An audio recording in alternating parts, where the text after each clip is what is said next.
Whether we think each other right or wrong in our views on the issues of the day, we owe each other our respect, as long as our character merits respect, and as long as we share for all of our differences, for all the rancorous debates that enliven and sometimes demean our politics, a mutual devotion to the ideals our nation was conceived to uphold, that all are created equal, and liberty and equal justice are the natural rights of all.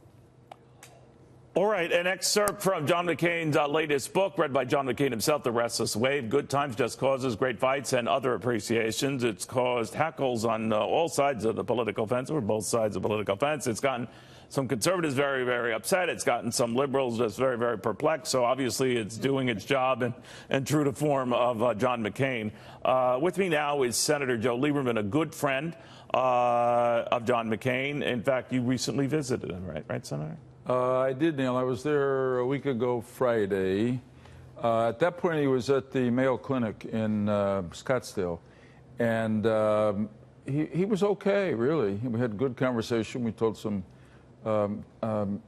really tired old jokes to each other. But we laugh at each other. A little-known fact about McCain, if you mention the name Henny Youngman, which is not known too much anymore, a stand-up comedian, he will give you at least a dozen quick Henny Youngman one-liners. And that's how it's done. Anyway, thank God he was okay then. But really, as he said to me, the thing he most wanted was to get out of the hospital. Following Monday, he did. He's back on at the family place outside Sedona, Arizona, which he loves. So hopefully he's getting better every day. Of course, for those who don't know, he's battling a brain tumor, very advanced brain tumor, with great courage. It's never easy, no matter what side of the political fence you're on. True. But what's caused a great sort of a dust-up in this recollection and in his book is that his musing back over his own life. And he freely admits a lot of mistakes he made, and it's a very kind of a humbling journey through his raucous 81-plus years on this planet. And among them is his 2008 selection when he was the party's presidential nominee, picking Sarah Palin, for whom he has high praise and thinks a great deal of her, but he thought the better gut call would have been for him to select you. He wanted to. It was a reach over, crossover, but party consultants felt that maybe given your pro-choice views and others and your association with that other party would have been a bad move. What did you think of that? Well, I will tell you, in 2008, when John McCain said he wanted to vet me for vice president on his ticket, I said, "Are you kidding me?" I really did. And he said, "No, I'm serious." So I said, "You know, you don't." I was reelected as an independent, but maybe I have to remind you, my dear friend, I'm a Democrat still. He said, "That's the point." And I think he felt at that moment, when we were already getting frozen into rigid partisanship and a lot of things that should have been done were not being done, that he could make a big statement by having a bipartisan ticket. It really says an awful lot about him. And I was surprised when he wrote what he did in the book. But he did approach you. He did approach, because I remember those overtures. He did actually approach you, and did you both kick it around? Well, I mean, I said, look, I honestly don't see how you can do this, but if you want to vet me, meaning he put me through the process of being investigated, my background. And but you'd already been vetted. Yeah, I was several times. Well, once before. And so it was serious, but in the end, as he says in the book, the people, his consultants convinced him that it was not a good idea, and he would divide the Republican Party, and that would also have an effect on him. And I understood completely. Did he get back to you and say, "Sorry, Joe, this isn't going to work"? Yeah, he did. And I said, "John, I understand. As I said to you at the beginning, I thought you were doing something that was so unusual that it was beyond what was possible." But he said, "I wish I could have done it, but I can't do it." And, you know, it was also built on our friendship. We knew each other well. We trusted each other. We have differences of opinion, particularly on some domestic policy issues. But on foreign policy, defense policy, almost 100% agreement. And we traveled the world together and got to know each other really well. Did he ask you to change your position, for example, on abortion? No, never did. Did he ask you to change your position on anything? No. Incidentally, I went through this in 2000. This shows what a unusual character I am, I guess, where there was positions that I had on things like school choice, for instance, where it was very different from Vice President Gore. And the answer that I gave was the one that vice presidential candidates always give, which is that they will be true to what they believe is right. On the other hand, there's only one president. And in other words, you've got to support what the president wants, and if it becomes intolerable, then presumably you should leave the vice presidency, but that would take a lot. Ultimately, he selected Sarah Palin, yes, the new Alaska governor at the time.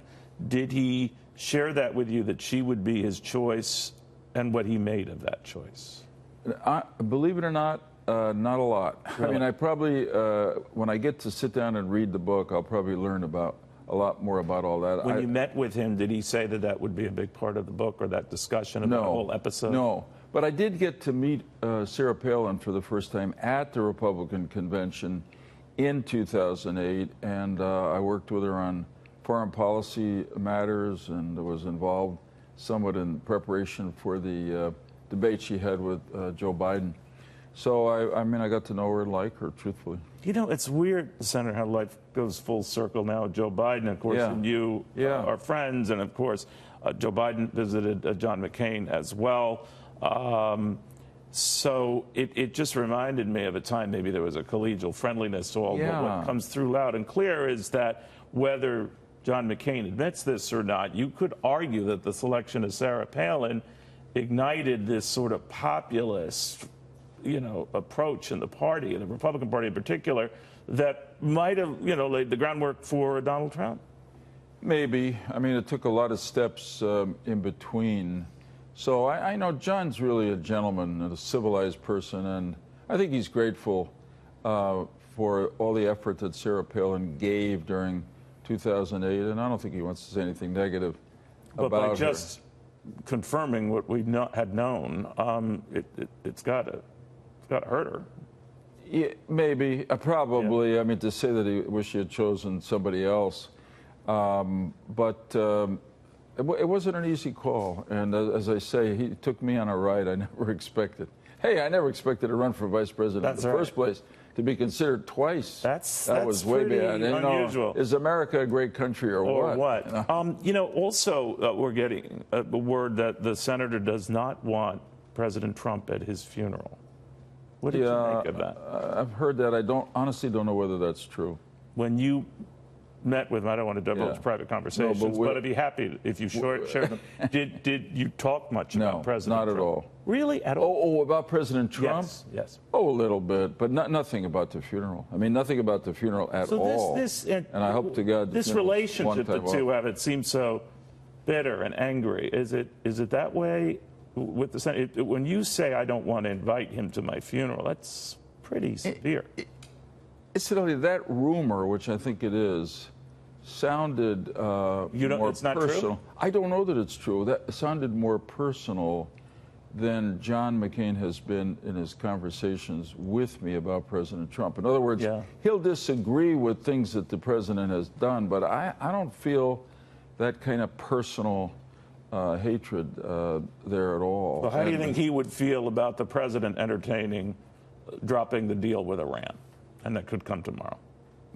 My guess is he would be generally supportive of that because he felt, I know John McCain felt the original Iran nuclear deal was a bad deal for us, that we gave away too much, ended economic pressure on them, gave them $100 billion to spend to support terrorism and aggression in the Middle East.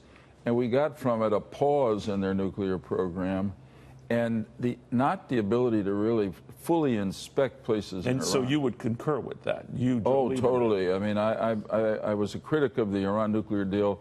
When it was signed, I've been encouraged by President Trump's statements about it. It's a bad deal, a mistake for the U.S.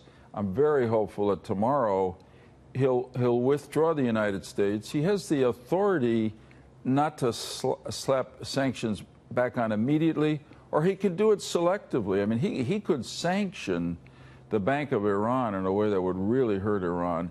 And let's look at these two countries. I know everybody's worried about the sky falling. We're the strongest economy in the world. Iran is a tiny economy, and it's on a dive. They need this agreement much more than we do. So if the president pulls out tomorrow, trust me, the Iranians are going to be brought back to the table. Senator Lieberman, we shall see. Thank you, sir. Thank you, Neil. Good to be with you.